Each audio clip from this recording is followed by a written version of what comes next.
حضور پاک صلی اللہ تعالیٰ علیہ وسلم جب کسی صحابی سے کہتے کچھ چاہیے کچھ مانگنا ہے تو ان کا سلیقہ بھی تو دیکھو میرے عزیزوں. تمہیں اگر آپشن دے دیا جائے تو جلدی سے کیا مانگو گے؟ ہر ایک کے اپنے مسئلے ہیں, ہر ایک کے مسئلے ہیں. جو جس مسئلے میں الجھا ہوا ہے وہی مانگ لے گا. ارے نوکری نہیں لگتی, 2 سال سے بھٹک رہا ہوں, نوکری مل جائے. کسی کو چھوکری نہیں ملتی وہ مانگ رہا ہے, یا جو چاہیے وہ نہیں ملتی وہ مانگ رہا ہے. اسی میں ساری دنیا تمہاری, سارے عقل اسی کے اندر دنیا مانگنے کے لیے. اور 4 دن کی عیاشی ہے, اس کے بعد پھر پرانی ہو جاتی ہے. جس چیز کی بیس دنیاوی محبت پر ہوتی ہے یاد رکھنا وہ بہت جلدی پرانی ہوتی, اس سے محبت بھی قائم نہیں رہ پاتی. اور جس چیز کی ابتدا اللہ کی رضا پر ہوتی ہے وہ دنیا میں بھی سلامت رہتی ہے, آخرت میں بھی سلامت رہتی, وہ اللہ محفوظ رکھتا ہے. اور صحابہ کیا مانگتے تھے؟ ایک صحابی رات کو حضور صلی اللہ علیہ وسلم کی بارگاہ میں تہجد کے وقت وضو کرا رہے ہیں. حضور نے خوش ہو کر کے پوچھا کہ کچھ مانگنا ہے تمہیں, کچھ چاہیے؟ آپ سوچو, مالک جنت جب یہ پوچھ رہا ہو کچھ چاہیے تمہیں, کچھ مانگنا ہے. صحابی رسول نے کیا کہا؟ یا رسول اللہ, اتنا چاہتا ہوں کہ جنت میں آپ کا ہم نشین بن جاؤں. آپ چاہیے بس, آپ کا ساتھ آپ ہوں بس میرے لیے. حضور نے فرمایا وضو کرتے ہوئے, اب غیر ذالک, اس کے علاوہ بھی کچھ اور چاہیے؟ یہ کون کہتا ہے جو پہلا دے چکا ہو تبھی دوسرا پوچھتا ہے. مرشد گرامی حضور تاج الشریعہ رحمت اللہ علیہ نے اسی لیے فرمایا نبی مختار کل ہیں, جسے جو چاہے بھری جنت ہبا کر دیں. نبی مختار کل ہیں, جسے جو چاہے عطا کر. ارے وہ رسول پاک صلی اللہ تعالیٰ علیہ وسلم کی بارگاہ میں سچ کہا ہے میرے مرشد نے, وہ دم میں جو چاہے جسے چاہے فرما روا کر دیں. حضور پاک صلی اللہ تعالیٰ علیہ وسلم کی بارگاہ کے متعلق یہ کہا. سنو, حضور نے دوسری بار کہا کچھ اور چاہیے. اس صحابی نے اب یہ سوچنا تھا کہ ایک چیز تو مانگا اور حضور نے دیا ہوگا, اب دوسرا بھی کچھ مانگ لوں, دوسرا کچھ اور, ماں باپ رشتہ دار بیوی بچے ان کے لیے بھی کچھ مانگ لوں. نہیں, وہ صحابی ہیں, انہوں نے کہا یا رسول اللہ دوسری بار آپ آپشن دے رہے, پھر میں یہ چاہتا ہوں کہ جنت میں آپ کا ساتھ چاہیے. حضور نے فرمایا اب غیر ذالک, اس کے علاوہ اور بھی کچھ چاہیے؟ یہاں دینے پر وہ نبی مختار اپنی جھولیاں پھیلائے ہوئے ہیں, لب واہ ہیں, آنکھیں ہیں بند, پھیلی ہیں جھولیاں, کتنے مزے کی بھیک تیرے پاک در کی ہے. مانگیں گے مانگے جائیں گے, منہ مانگی پائیں گے, سرکار میں نہ لا ہے نہ حاجت اگر کی ہے. شعر سمجھ میں آیا؟ یہ اعلیٰ حضرت کا شعر ہے, مانگیں گے مانگے جائیں گے, منہ مانگی پائیں گے, جتنا مانگو گے سب پاؤ گے. سرکار میں نہ لا ہے نہ حاجت اگر کی ہے. اس کا مطلب کیا ہے؟ لا کا مطلب عربی میں نہیں, نہیں میں نہیں دوں گا, اس کو کیا کہتے ہیں؟ لا. لا حضور کی عادت ہے ہی نہیں لا کہنا, کبھی حضور لا نہیں کہتے, نہیں دوں گا, یہ نہیں دوں گا. اور اگر, اعلیٰ حضرت بھی کیسے عشق رکھتے تھے, یہاں حضور کی بارگاہ میں لا تو نہیں کہا جاتا اور یہ بھی نہیں کہا جاتا اگر تو کہے گا یہ تو دوں گا, اگر تو ایسا بنے گا تو دوں گا. حضور اگر پہ دیتے ہی نہیں, وہاں جو آیا جس طرح مانگا بھر بھر جھولی دے دی گئی. میرے کریم سے اگر قطرہ کسی نے مانگا, دریا بہا دیے ہیں دربے بہا دیے ہیں. مانگیں گے مانگے جائیں گے, منہ مانگی پائیں گے. سرکار میں نہ لا ہے نہ حاجت اگر کی ہے. اب سوچو, وہ صحابی کو تیسرا آپشن ملا ہے, اب بھی تو کچھ اور مانگ سکتے تھے. تیسری بار اس صحابی نے کہا یا رسول اللہ مرافقتک فی الجنہ, جنت میں آپ کا ساتھ چاہیے. کیونکہ وہ صحابی جانتے ہیں تجھ سے تجھی کو مانگ کر مانگ لی ساری کائنات. اگر حضور کو مانگ لیا ہے, حضور کا ساتھ مانگ لیا, تو ساری چیزیں تو اللہ یوں ہی دے دے گا, صدقے میں سب آ جائیں گی. یہ مانگنا وہ مانگنا فلاں مانگنا کیا ضرورت ہے؟ نبی جب کسی کا ہو جائے تو پھر کائنات اس کی ہے, نبی مختار کل ہے. صحابہ نے یہ سلیقہ دکھایا ہمیں, وہ حضور کا ساتھ مانگتے تھے. اسی لیے تو حضرت عمر بھی کس بات پر فخر کرتے تھے پتہ ہے؟ نبی پاک صلی اللہ علیہ وسلم نے ایک مجلس میں قبر کے حالات سنائے کہ جب کسی کو دفن کر کے چلے جاتے تو دو فرشتے آتے, منکر نکیر, نیلی آنکھوں والے, کالے چہرے والے, جھنجھوڑ کر سوال کرتے تیرا رب کون ہے, تیرا دین کیا ہے, اور حضور کو دکھا کر پوچھتے ان کے بارے میں کیا کہتا تھا. تو وہ بہت سخت وقت ہوگا, منکر نکیر جب سوال کر رہے ہوں گے, بہت سارے تو ٹائم فش ہو جائیں گے. ہاں یہ بات یاد رکھو, سوالات آج سب کو پتہ ہے, قبر میں جانے کے بعد بھول بھی جائیں گے. وہی یاد رکھے گا جس پر میرے مولا کا فضل ہوگا. ہاں میں ہمیشہ یہ بات کہتا ہوں, اپوزیشن والے بھول جاؤ گے. ہاں دو چیزوں میں تو بول سکتے ہو, دو چیزوں میں تو بول سکتے ہو, تمہارا رب کون ہے؟ اللہ, وہ بھی بولیں گے ہم بھی بولیں گے. تمہارا دین کیا ہے؟ فخر سے بولیں گے میرا دین اسلام ہے. جب حضور کو دکھا کر پوچھیں گے, اور فرشتے بھی سوال کا دیکھو وہاں پر ایک دم ٹائپ ہی بدل گیا ہے, انداز بدل گیا ہے. دو سوالوں میں تو فرشتے پوچھ رہے ہیں تیرا رب کون ہے, کون تھا نہیں پوچھا. کیا پوچھا؟ کون ہے, تو کہتے میرا رب اللہ ہے. پھر دوسرا بھی فرشتوں نے یہی پوچھا تیرا دین کیا تھا, نہیں تیرا دین کیا تھا نہیں پوچھا, تیرا دین کیا ہے, تو بولتا ہے میرا دین اسلام ہے. لیکن تیسرے پہ آ کر فرشتے بدل دیتے ہیں. ما کنت تقول فی حق هذا الرجل, حضور کو دکھا کر پوچھتے ہیں یہ کون ہے, نہیں ان کے بارے میں کیا کہتا تھا. بدل گیا سوال. اگر فرشتے وہاں بھی یہ پوچھتے یہ کون ہے, تو سب بولتے اب تو دیکھنا ہے کیا یہاں پر کوئی مجال ہے کہ انکار کرے, اب تو پھنسا ہے, بولے گا ہر کوئی بولے گا.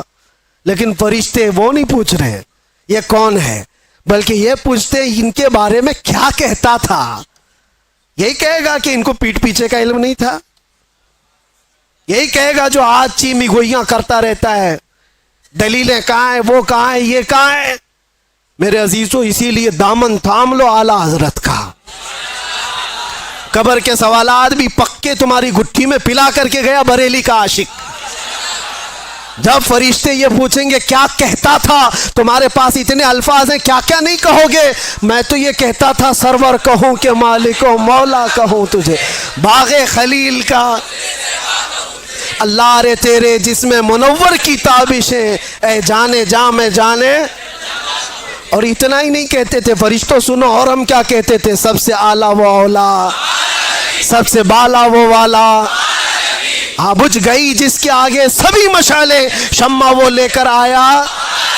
فرشتوں رکو, ہم یہ بھی کہتے تھے ان کے بارے میں زمین و زمان تمہارے, مکین و مکان, چنین و چنا, بنے دو جہاں.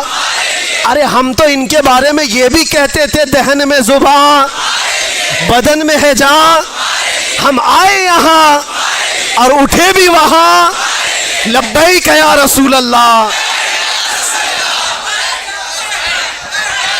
یہ صدقہ ہے بریلی والے عشق کا. میرے عزیزوں یہاں یہ جو سوالات کا جو سیشن چلا, اب سنو حضور پاک, میں جو بات کہہ رہا تھا اس کو کمپلیٹ کر دیتا ہوں.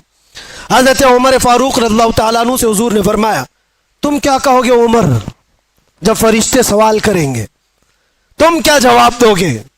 یہ بڑا اہم سوال ہے نا. حضرت عمر کہتے ہیں یہ تو بڑا سخت مسئلہ ہوگا 3 سوالوں کا جواب دینا. لیکن وہ پوچھتے ہیں یا رسول اللہ پہلے آپ مجھے یہ بتائیں کہ آج جو میں آپ سے محبت کرتا ہوں میرے مرنے کے بعد قبر میں بھی یہ محبت سلامت رہے گی. کیسا سوال ہے. حضرت عمر نے حضور سے پوچھا, میرے آقا نے فرمایا ہاں عمر, دنیا والوں کی محبت موت تک ختم ہو جاتی ہے, مجھ سے جو محبت کرتا ہے وہ حشر تک بھی باقی رہتی ہے. تب حضرت عمر نے جھوم کر کے کہا یا رسول اللہ قبر میں اگر آپ کی محبت ساتھ ہے تو پھر یہ معاملہ میرے اوپر چھوڑ دے، میں خود نپٹ لوں گا۔ تو تم جو ہو رسول اللہ، صحابہ کا ایک نعرہ تھا، یا رسول اللہ کل مصیبت بعدک جلل، اے اللہ کے نبی اگر آپ ہیں تو پھر ہر مصیبت چھوٹی ہے، ہر مصیبت چھوٹی ہے۔ آ جاؤ اے نوجوانوں، آج اللہ تعالیٰ نے تمہیں جس امت میں پیدا کیا اس امت پہ فخر کرو، حضور کی امت میں بنائے اس پہ فخر کرو، اور اپنی پیشانیوں کو سنبھالو، اپنی زبانوں کو سنبھالو، اپنے ہاتھوں کو سنبھالو، اپنے جسم کو سنبھالو، اپنی آنکھوں کو سنبھالو۔ یہ تمہاری آنکھیں عیاشیوں کے لیے نہیں ہیں، یہ تمہاری آنکھیں بے حیائی دیکھنے کے لیے نہیں ہیں۔ تم رات کی تاریکیوں میں اپنے موبائل کی اسکرین پر گندی چیزیں دیکھنے کے لیے اگر اپنی آنکھیں استعمال کرتے ہو تو تف ہے اور لعنت ہے۔ اپنی آنکھوں کو بچاؤ آوارہ ہونے سے، تم غلام مصطفیٰ ہو، بلکہ آنکھوں کو ملتے ہوئے روز رات کو یوں کہو میرے آقا آؤ کہ مدت ہوئی ہے۔ تیری راہ میں آنکھیاں بچھاتے بچھاتے سنا ہے آپ ہر عاشق کے گھر تشریف لاتے، میرے گھر میں بھی ہو جائے چراغاں، یہ تمنا کرو میرے عزیزو۔ اور کیوں نہیں، وہ نبی جب عطا کرنے پر آتے ہیں تو غلاموں کی نیکیاں دیکھ کر کے نہیں نوازتے، غلاموں کے دلوں کی محبت دیکھ کر کے نوازتے ہیں، دیکھ کر کے نوازتے ہیں۔ مجھے یاد ہے مدینہ طیبہ میں عورتیں جو سلام کرنے کے لیے حضور کی جالیوں کے پاس جاتی، سنا ہے بہت ساری عالمائیں مبلغائیں بڑی بڑی علم والی عورتیں بھی کھڑی تھیں اور سلام پیش کر رہی تھی حضور کو اچھے اچھے الفاظ سے، الصلاۃ والسلام علیک یا خاتم النبیین، یا رحمت للعالمین، یا راحت للعاشقین، یا مراد المشتاقین، یا شمس العارفین، یا سراج السالکین، حضور کے لقب ہے۔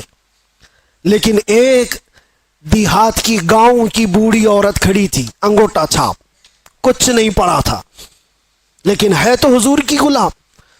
جب جالیوں کے قریب کھڑی یہ سلام سن رہی تھی دوسروں کا تو جذبات بے قابو ہو گئے اور اندر سے غم امڑ آیا، آنکھیں ڈبڈبا گئی، رونے لگ گئی۔ کاش میں بھی پڑھی لکھی ہوتی تو حضور کو کچھ اچھا سلام کرتی۔ یہ میری بہنیں ہیں جو آج حضور کو اچھے القاب سے سلام پیش کر رہی، تف ہے میری جہالت پر، لعنت ہے میرے بے پڑھے لکھے پر۔ اور اس کے بعد دل اتنا بھر آیا کہ وہاں رکنے کی ہمت نہیں ہوئی، روتی ہوئی اپنے آنچل سے آنسو پوچھتے ہوئے حضور کو اشارہ کر کے صرف اتنا کہا، یا رسول اللہ بے پڑھی لکھی آئی ہے، جاہل عورت آپ کے دربار میں آئی ہے، کچھ آتا نہیں، صرف اتنا آتا ہے السلام علیکہ یا رسول اللہ، بس اتنا کہہ سکتی ہوں۔ روتی روتی واپس چلی گئی اور اپنے کمرے میں جا کر بہت روئی، کس بات پر کہ بچپن میں پڑھی لکھی ہوتی تو حضور کو اچھا سلام کر سکتی تھی۔ میں افسوس کر رہی ہوں اپنی زندگی پر کہ جہالت نے میرا بڑھاپا لا دیا، اور جس نے نشہ سے اپنی یہ حالت کر لی ہو اس نے اپنے نبی پاک کو کیسی تکلیف پہنچائی، حضور پر کیا گزرتی ہوگی تمہاری ان حالت کو دیکھ کر کے۔ سوچا کبھی جو رسول رات رات بھر کھڑے ہو کر تیرے لیے دعا کرتے ہو، کیا تو اپنی زندگی کو ان عیاشیوں میں گزارے گا؟ وہ نوجوان رو پڑا، بہت رویا۔ اس کے بعد ایسی تو محفلیں بہت آتی ہیں، لیکن میں نے دیکھا زندگی بدلتے ہوئے بھی۔ میرے عزیزوں، اس ایک نوجوان کو میں نے دیکھا صرف 3 مہینے کے اندر 8 سال کی پچھلی قضا نمازیں پوری کر چکا تھا۔ 8 سال کی نمازیں صبح سے لے کر شام تک مصلی پر، اور پھر وہ یہ کہتا تھا شاید میرے رب نے مجھے اسی کام کے لیے اندر رکھا ہے کہ میں اپنے نبی کو پہچان لوں، آپ ذریعہ بنے مجھے میرے نبی تک پہنچانے کا۔ آج بھی میں یہ احساس کرتا ہوں ہم سب کی ڈور بندھی ہوئی ہے مدینے کے تاجدار سے، میں اسی ڈور کو پکڑنا چاہتا ہوں۔ جو ہزاروں نوجوان مجھے سننا چاہتے ہیں میں جانتا ہوں وہ اس لیے کہ ان کی نسیں مجھ سے نہیں جڑی ہیں، آمینہ کے لال سے جڑی ہوئی ہے۔ ہم ان کی بات کرتے ہیں تو ان کی رگ پھڑکنے لگتی ہے۔ سچ بتاؤ کہ ہماری گفتگو سنتے ہوئے، حضور کی محبت کی بات سنتے ہوئے دل ہچکولے نہیں کھاتا تمہارا؟ تمہاری نسیں نہیں پھڑکتی؟ وہ میری زبان کا کمال نہیں جو تمہارا تعلق مصطفیٰ کریم کی ذات سے ہے۔ جب کسی کے محبوب کو چھیڑا جائے تو پھر اس کا پورا جسم کا خون گرم ہونے لگتا ہے. یہی تم سب کی کیفیت ہے. جتنے لوگ مجھے سنتے ہیں میں جانتا ہوں ان کے دلوں میں میرے نبی کی محبت ہے، اس لیے جب یہ باتیں سنتے ہیں تو ان کا جسم گرم ہوتا ہے اور رگیں پھڑکنے لگتی ہیں. اور میں اسی کو واپس پھر لانا چاہتا ہوں. یہ اگر چنگاری شعلہ بن جائے جو تمہارے دلوں کے اندر موجود ہے تو پھر کیا کمال کی بات ہے. قوت عشق سے ہر پست کو بالا کر دے، دھر میں نام محمد سے اجالا کر دے. جس طرف تم گزرو گے خوشبوئیں تمہیں لوگوں کو یہ بتائیں گی کہ گزرنے والا مدینے کا غلام جا رہا ہے. آ جاؤ آج کی اس رات یہ طے کر کے اٹھو کہ جینا ہے تو میرے نبی کی مرضی کے مطابق جینا ہے انشاءاللہ. اور جتنی بے حیائیاں اور برائیاں ہم سے یا ہمارے دوستوں سے سرزد ہوئی ان کو دور کرائیں گے اور ماحول میں لے آئیں. جتنی زندگی بچی ہے جانا ہے نا حضور کو منہ دکھانے کے لیے. قبر میں حضور کا دیدار کرنا ہے کہ نہیں کرنا ہے؟ ارے سج سور کر کے ہم بھی ایک دن جائیں گے. آج قبرستان والوں کو دیکھ کر کے آئے، زیارت کر کے آئے، وہ اپنی قبروں میں ہوں گے. ہو سکتا ہے کچھ گناہوں کی وجہ سے کچھ لوگ سزا پا رہے ہوں، لیکن آج ہم رحمت الہی سے امید یہ کرتے مولا ان سب کی قبروں پر آج رحم و کرم کی بارشیں فرمائے. اور سب سے بڑی بات یہ ہے کہ آج رب تبارک و تعالی ان کی قبروں میں جلوہ رسول عطا فرمائے. اور ہماری بھی قبروں میں ہوگا انشاءاللہ، ہوگا انشاءاللہ. اسی لیے ہم کو ہمارے گھر والے سجا کر کے بھیجتے ہیں، اچھے کپڑے پہنا کر بھیجتے ہیں، صاف سفید لباس کفن کا، عطر بھی لگاتے ہیں، سرما بھی لگاتے ہیں، پھول بھی چڑھاتے ہیں، جیسے دولہے کو سجاتے ہیں. مردے کو کیوں سجا رہے ہیں؟ وہ قبر میں جا رہا ہے، مٹی میں جا رہا ہے، لیکن بزرگوں نے فرمایا اس لیے سجاتے ہیں کہ وہ اپنے نبی کو دیکھنے جا رہا ہے، حضور کی زیارت کرنے جا رہا ہے. جانا ہے حضور کو چہرہ دکھانا ہے تو وہ چہرہ بنا تو لو جلدی سے. اور جب جاؤ تو فرشتے جس وقت اٹھائیں گے تو ہم انتظار ہی کر رہے ہوں گے، ہم انتظار ہی کر رہے ہوں گے کہ نبی پاک صلی اللہ تعالی علیہ وسلم تشریف لا رہے ہوں گے.